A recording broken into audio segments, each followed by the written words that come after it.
Hello बच्चों, कैसे हैं आप सब। उम्मीद करते हैं कि आप सभी लोग स्वस्थ और मस्त होंगे। मैं अक्षय सर आज की इस वीडियो में लेकर के आया हूं बीमा तथा बीमी समीकरण के क्या उपयोग होता है, इसको उपयोगिता को मैं आज की वीडियो में सिखाने वाला हूं। लेकिन इससे पहले आपसे रिक्वेस्ट है कि यदि इस टॉपिक से संबंधित अगर आपने पुराना वीडियो नहीं देखा है तो नीचे डिस्क्रिप्शन बॉक्स में दिए गए लिंक पर क्लिक करके पुराना वीडियो देख लें ताकि अच्छी क्लास आपको अच्छी तरह समझ आ सके।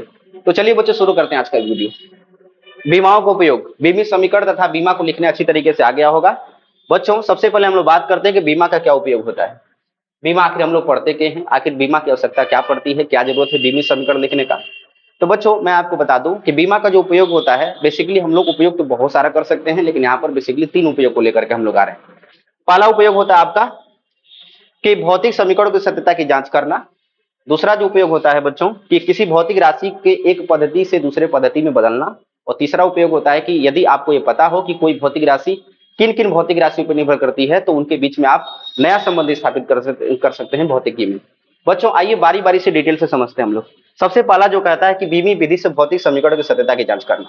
यानी बीमी विधि से समीकरण जो है, अगर कोई भी सूत्र अगर है भौतिक विज्ञान में, मान लीजिए कोई भी फॉर्मूला है, आप बात करें कोई सा भी फॉर्मूला, सपोज दैट हम लोग बात करते हैं गति का पहला समीकरण। बच्चों अगर हम लोग बात करते हैं गति का पहला समीकरण का, तो गति का जो पहला समीकरण होता है, जो गति का जो फर्स्ट समीकरण होता है बच्चों, फर्स्ट इक्वेशन जो होता है, जैसे v इक्वल टू क्या होता है u प्लस ए टी।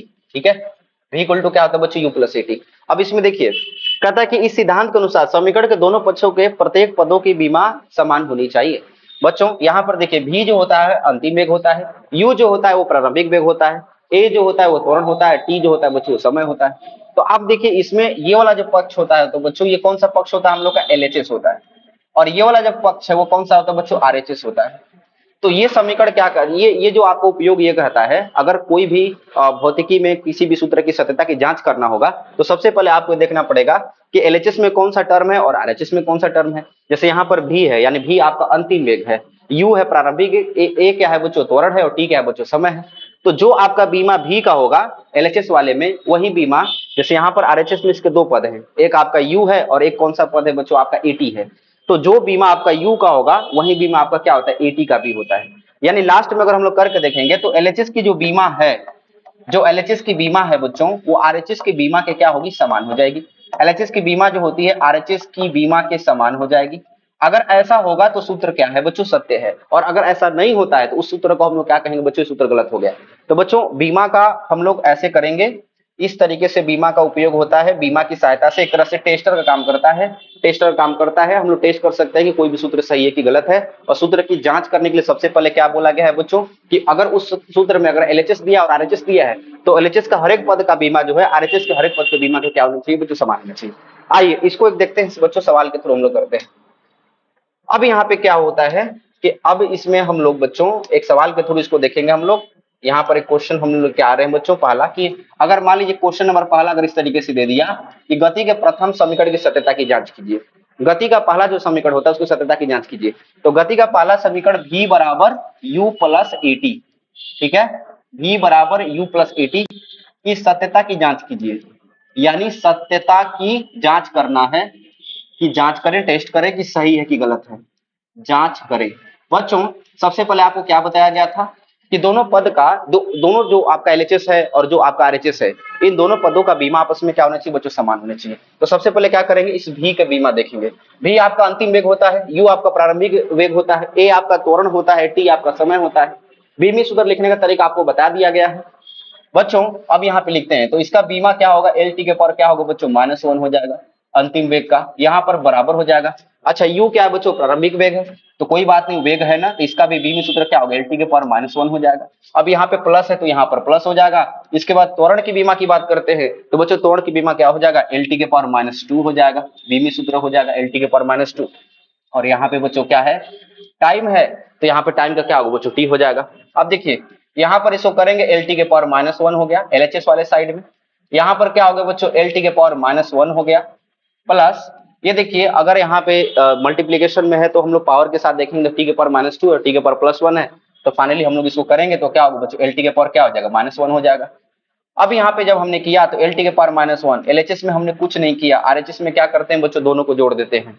दोनों को जोड़ेंगे तो यहाँ पे क्या हो गया, एल टी के पावर -1। देखिए अगर ऐसा करते टाइम अगर कोई आगे अगर कोई अंक आता है तो उसको हम लोग यहाँ से रिमूव करेंगे, हटा देंगे, एल टी के पावर क्या होगा बच्चों -1 हो जाएगा, और इधर भी क्या होगा एल टी के पावर -1 हो जाएगा।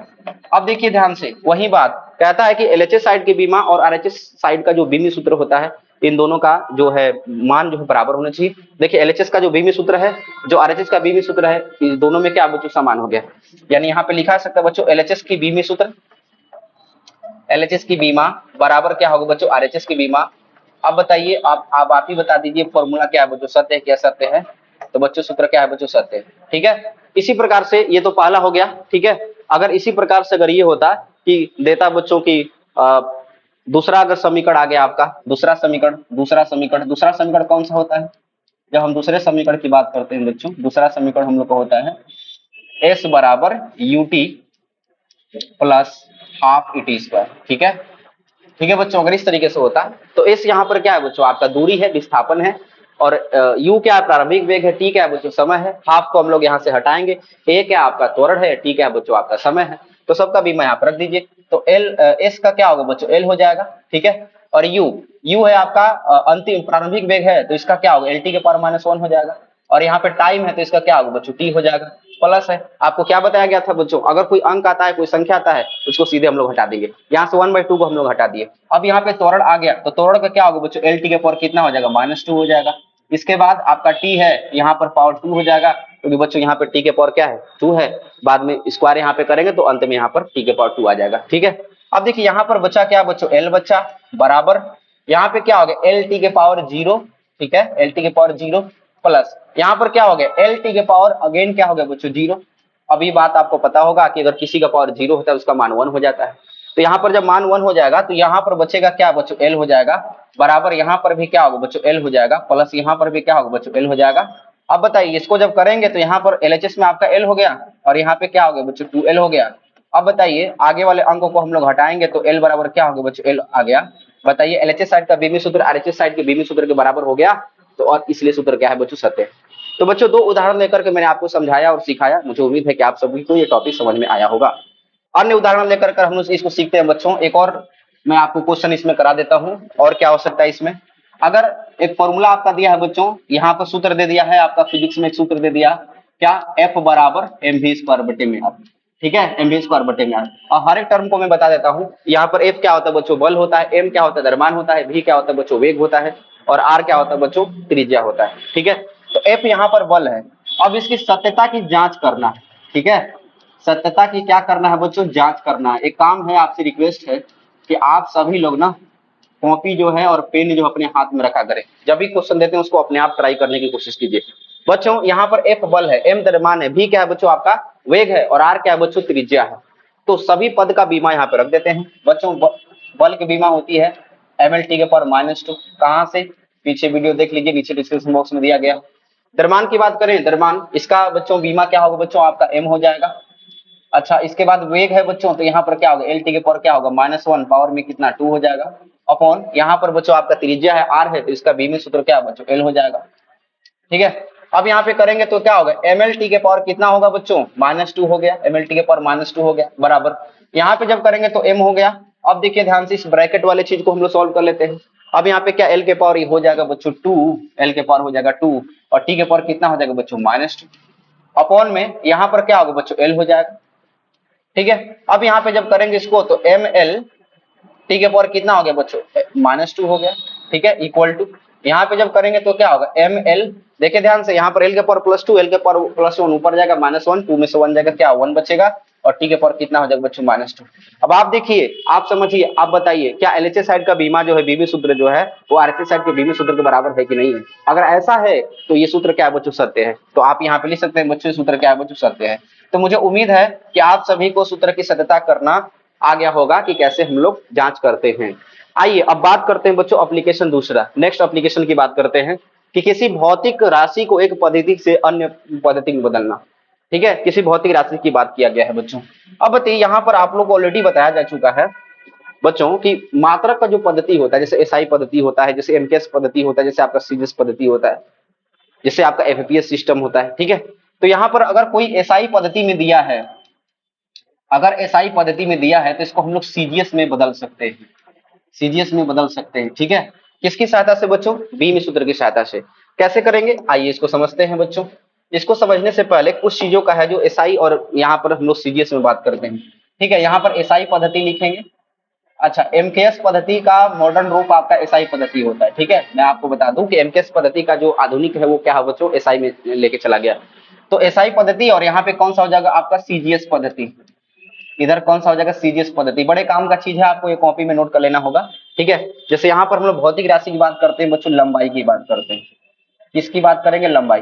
तो लंबाई का एसआई मात्रक क्या होता है बच्चों? मीटर। लंबाई का एसआई मात्रक क्या होगा? मीटर। और इसका सीजीएस में क्या होगा बच्चों? सेंटीमीटर। सेंटीमीटर, और इसको हम लोग किस यूनिट करेंगे बच्चों? सीएम से यूनिट करेंगे, सेंटीमीटर हो गया। ठीक है, उसी प्रकार से अगला अगर आता है बच्चों आपका द्रव्यमान। क्या आता है बच्चों? द्रव्यमान।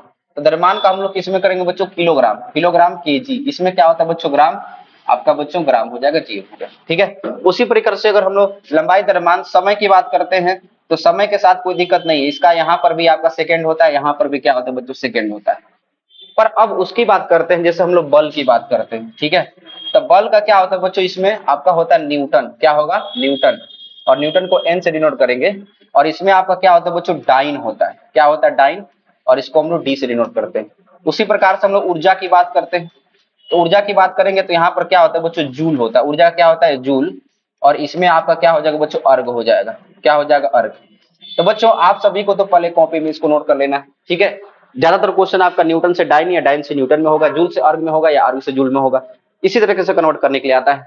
तो बच्चों अगर यहाँ पर पूछा जाए कि 1 मीटर में कितना सेंटीमीटर, या 1 न्यूटन कितने डाइन के बराबर होता है, या 1 जूल जो है कितने अर्ग के बराबर होता है, या 1 अर्ग बराबर कितना जूल होता है, यानी एक पद्धति का मात्रक को दूसरे पद्धति में बदलना है, और वो किसकी सहायता से करेंगे बच्चों? बीमा की सहायता से करेंगे। तो आइए इसको भी एग्जाम्पल के थ्रू हम लोग देखते हैं बच्चों। ठीक है, उदाहरण से हम लोग देखते हैं। तो बच्चों इसी अनुप्रयोग जो अनुपयोग दूसरा है, इसी कड़ी में हम लोग देखते हैं। आज का हम लोग दूसरा सवाल करेंगे इस पर आधारित। अगर इसमें क्वेश्चन मान लीजिए बच्चों ये दे दिया कि 1 जूल ऊर्जा का मान इसके सीजीएस में बताएं। सीजीएस में बताएं। ठीक है बच्चों, क्वेश्चन का आप सेंस समझिएगा, क्वेश्चन एग्जैक्ट क्या कह रहा है, बाकी वर्ड पे विशेष सेंटेंस पे बहुत ध्यान नहीं देना है। ठीक है बच्चों, 1 जूल ऊर्जा का मान सीजीएस में बताना है। तो बच्चों सबसे पहले क्या ऊर्जा है, क्या सिखाया था, जो है उसका पहले हम लोग क्या लिखेंगे? बीमी सूत्र लिखेंगे। तो यहाँ पर क्या करते हैं बच्चों कि ऊर्जा का बीमी सूत्र, ऊर्जा का बीमी सूत्र अगर कई जगह नहीं पहचान में आएगा तो हम लोग मात्रक से उठा लेंगे। ठीक है, ओके बच्चों। तो ऊर्जा का बीमी सूत्र क्या होता है? ये होता है आपका ml स्क्वायर। ठीक है, पर कितना होता है बच्चों? -2। अब हर एक टर्म को पहचाना सीखिए। एम जो होता है आपका द्रव्यमान को डिपेंड कर रहा है, एल जो है आपका लंबाई के लिए होता है, टी बच्चों आपका समय के लिए होता है। तो क्या सिखाया था यहाँ पर हम लोग? क्या लिखेंगे सबसे पहले? एसआई मात्रक। एसआई मात्रक बच्चों, ऊर्जा का एसआई मात्रक में चले आइए। ऊर्जा के एसआई मात्रक में क्या बताया गया था? आपका जूल। और ये सीजीएस में क्या बताया गया था? अर्ग बताया गया था। तो इसके अकॉर्डिंग आपका क्या होगा बच्चों? 1 जूल। 1 जूल बराबर, अब आप ऊर्जा में आ जाइए। यहाँ पर क्या होगा? एक हम लोग एसआई वाला लिख रहे हैं तो द्रव्यमान का 1 किलोग्राम हो जाएगा, 1 kg। पावर 1 है तो 1 रहेगा। अच्छा, लंबाई का क्या होगा बच्चों? आपका 1 मीटर हो जाएगा। पावर है आपका 2 तो 2 हो जाएगा। टाइम में आइए, 1 सेकेंड, पावर कितना है? -2। और इक्वेशन नंबर कौन सा होगा? फर्स्ट वाला। क्या इसी प्रकार से हम लोग सीजीएस वाला भी लिख सकते हैं बच्चों? अब आइए सीजीएस मात्रक में। जब सीजीएस मात्रक में इसको लिखा जाएगा तो 1 जूल जो है आपका 1 अर्ग लिखा जाएगा, ERG 1 अर्ग बराबर, यहाँ पे आए 1 ग्राम। किलोग्राम का क्या होगा बच्चों? ग्राम। ये 1 मीटर का क्या होगा? 1 सेंटीमीटर। पावर कितना है बच्चों? 2 है। और 1 सेकेंड का पावर कितना है बच्चों? -2। इक्वेशन नंबर कौन सा हो गया आपका? सेकंड हो गया। अब दोनों इक्वेशन का आपस में क्या कर दे? भाग दे लगा दीजिए। तो 1 जूल बटे में क्या होगा बच्चों? 1 अर्ग बराबर, यहां से जब करेंगे तो क्या होगा? 1 किलोग्राम बटे में कितना? 1 ग्राम। इसके बाद यहाँ पर क्या करेंगे? 1 मीटर बटे में कितना? 1 सेंटीमीटर। पावर कितना? 2। और इसका जब करेंगे तो 1 सेकेंड बटे में क्या होगा? 1 सेकेंड। पावर कितना आ गया बच्चों? -2। ये टर्म तो खत्म हो जाएगा, कैंसिल हो जाएगा। ठीक है, अब यहाँ पे जब करेंगे तो 1 जूल बाई कितना आया बच्चों? 1 अर्ग बराबर। अब देखिए 1 किलोग्राम में कितना ग्राम? 1000 ग्राम हो जाएगा, अपॉन ये क्या होगा बच्चों? ग्राम। इसके बाद आपका 1 मीटर में कितना सेंटीमीटर? 100 सेंटीमीटर। सेंटीमीटर बाई कितना हो गया बच्चों? सेंटीमीटर। पावर कितना हो गया आपका? 2। अच्छा, ग्राम से ग्राम कैंसिल हो गया, सेंटीमीटर सेंटीमीटर कैंसिल हो गया। ठीक है, अब देखिए यहाँ पर क्या बचा? यहाँ पे जब और आगे बढ़ा के इसको चलते हैं बच्चों, तो हम लोगों का ये जो चीज बचा हुआ है, यहाँ पे जो आपका 1 जूल/1 अर्ग ये बराबर बचा है यहाँ पर 1000 इंटू। अब देखिए थोड़ा सा पीछे जाकर के ध्यान से देखते हैं बच्चों, यहाँ पे 100 का स्क्वायर है। बच्चे यहाँ पे गलती करते हैं, 100 के स्क्वायर होने का मतलब क्या हो कि एक पे दो नहीं, एक पर कितना जीरो होगा बच्चों, 4 हो जाएगा। तो टोटल आपको क्या कितना करना पड़ेगा, एक पर 1 2 3 और क्या होगा 4, 4 और 3 कितना होगा बच्चों 7। तो 1 जूल भाई कितना होगा अर्ग, बराबर यहाँ पे 10 के पावर कितना होगा 7। तो 1 जूल बराबर कितना हो गया 10 के पावर 7 अर्ग। तो बच्चों इस तरीके से इसका हम लोग अनुप्रयोग करते हैं, इस तरीके से इसका उपयोग करते हैं। ठीक है बच्चों, तो आप देखिए हमने एसआई पद्धति में उठाया, उसको सीजीएस में कन्वर्ट कर दिया। तो बच्चों उम्मीद करते हैं कि बीमा पर आधारित जो दोनों अनुप्रयोग है वो बहुत अच्छी तरीके से आपको समझ में आ गया होगा। इस प्रकार के जितने क्वेश्चन होते हैं उन सभी के आप किताब उठा करके आप इसको प्रैक्टिस कीजिए। और बच्चों यदि आप पहली बार इस चैनल पर विजिट कर रहे हैं तो आप इस चैनल को सब्सक्राइब कर लीजिए, इस वीडियो को लाइक कीजिए, कमेंट कीजिए, शेयर कीजिए। मिलते हैं बच्चों एक नए वीडियो में बीमा का तीसरा अनुप्रयोग लेकर के, तब तक के लिए आप अपना ध्यान रखिए। बहुत बहुत धन्यवाद।